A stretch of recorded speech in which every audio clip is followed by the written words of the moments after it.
So welcome back, everybody. Today we're going to do another very quick installation video, and this time I'm going to add a helmet lock to my Kawasaki Vulcan S.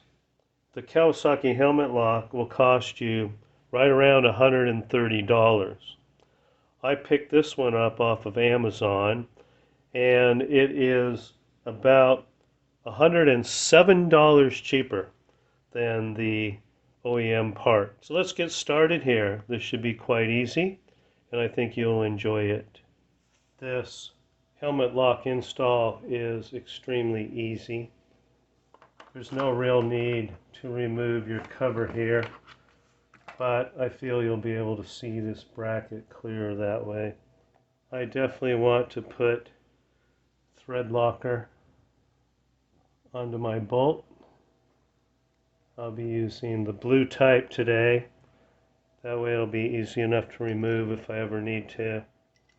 We just simply put the bracket back here and start our bolt into that.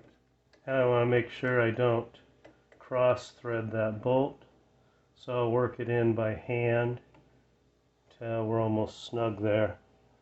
Then all we need is a 10mm wrench to get this snugged up.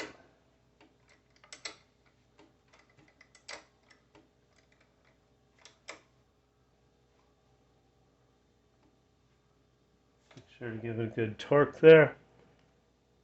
That's all there is to it.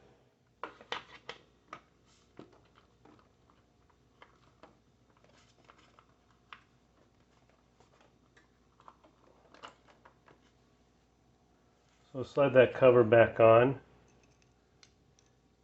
And how does she work? Hook that onto the D-ring. Shut it. There we go. Keeping honest people honest. So thank you for watching my install video on the Vulcan S helmet lock. It's got to be one of the easiest installs to do. And yes, someone could cut your helmet strap and get your helmet, but we'll rely on that most people are honest. And the biggest thing is that when you go to put your helmet on the lock, you aren't just resting it on a seat or a handlebar where it might fall. And of course, a fall with a helmet could damage the internal foam, making it dangerous to wear on your motorcycle. So again, thanks for coming. If you haven't yet subscribed to my channel, please do so. To my current subscribers, you know I appreciate you, and I appreciate everybody that watches my videos. So stay tuned, there's more to come. And again, get out there, get on your ride, ride safe, and have a blast. See you all in the next one.